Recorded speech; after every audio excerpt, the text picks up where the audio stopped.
name is Eric. I'm the owner of the Rogue Trader, West Valley, Utah.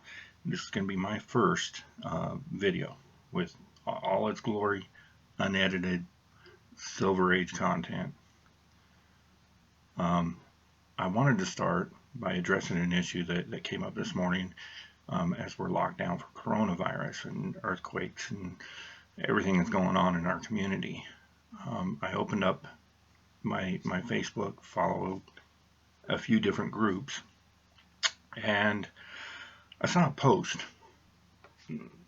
that directly addressed speculation markets. It was on a speculation page, and it was directed at Comic Tom, who I have no affiliation with. By the way, I buy his mystery mail call boxes, support his page, love his content. And it seems to me that somebody needs to, stand up and give the opinion of a 40-plus year comic book collector, shop owner, somebody that cares about this community and wants to see valuable content instead of speculation and hate and fear and everything that goes along with that. So what I've seen is when I started following YouTube content creators, and there's a few of them I do follow.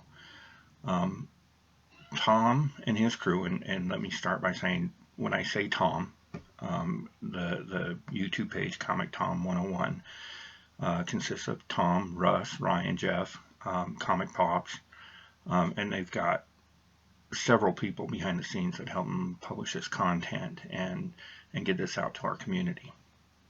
So when I say Tom, I'm referring to the collective Tom. So some of the comments that I've seen are he's driving the market to sell his own books. Well, he owns a comic store. He does all of his sales online, eBay, and his Instagram pages. He sells his mystery mail call boxes. Of course, he's going to try to provide quality content to his customers, and he does that through his outlet on YouTube, on Spotify, and through his content. So I don't think we can fault him for that. Every comic store does it. I do it. Mile High does it. Everybody has a presence somewhere, and they're going to highlight the things that make them unique and different. Now, is that unique and different adding value to our community? In this case, I'd say so. Not only are we getting killer Marvel variants right now with the Thor and the Wolverine and Spider-Woman coming up, beautiful cover art on beautiful variants that are doing well in the marketplace.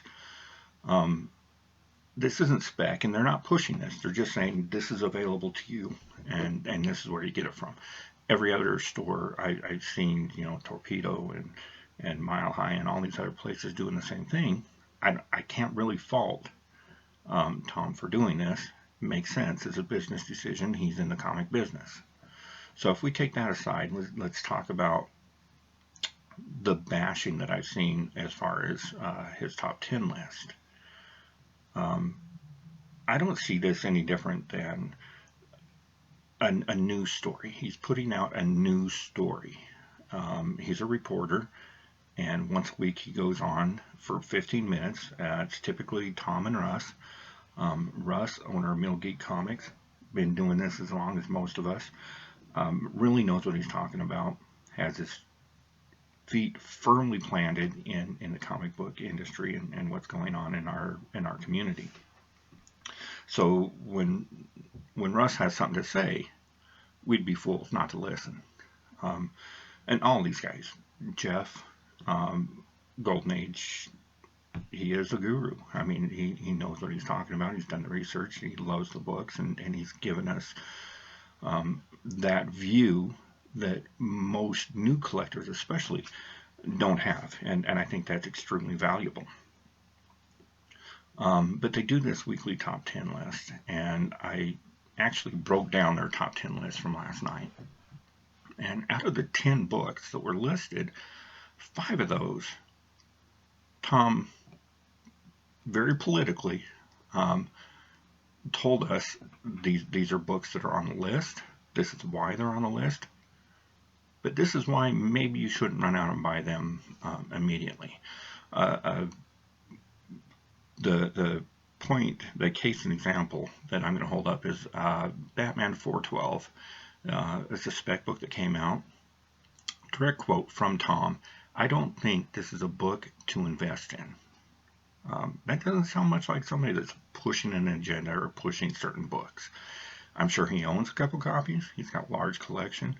I can guarantee you that Russ has got a few sitting around the shop. So it's in their best interest to hype the book as much as possible and get those sales up. But he's not doing that. He's saying, this is a book that's hot. This is why it's hot. This is my take on it. I think that's responsible. I think that speaks a lot to his character in helping the community find quality content. So out of the 10 books, 5 of them, he actually came right out and said, I'm not sure this is the book to spec on. And I disagree with some of what he said. His take on Spectacular Spider-Man 176, first appearance of Corona, I like what he had to say about it.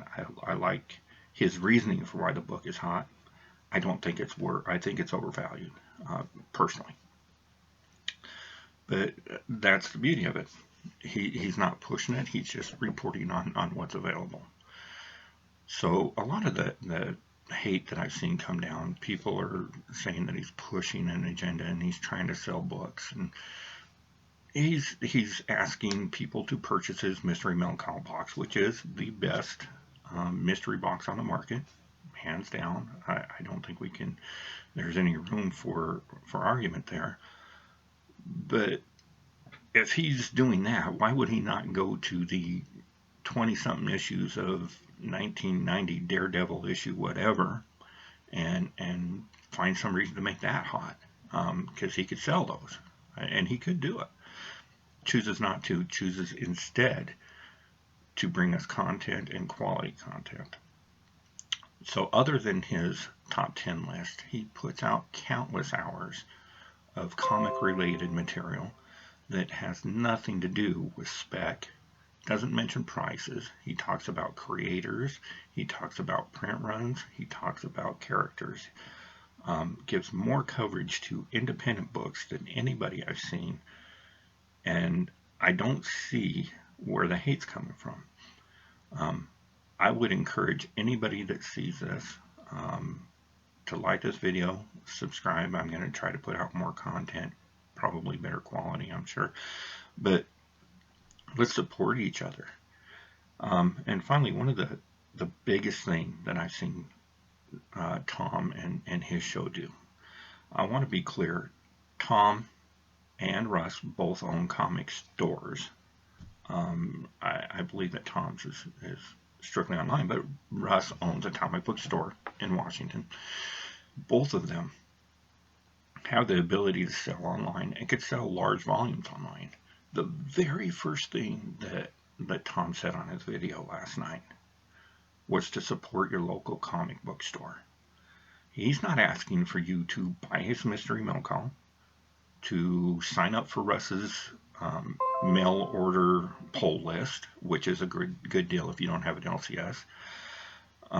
He's not asking any of that. He's asking you to support locally, call your comic shop, start a poll list, find out what you can do to help support your local community.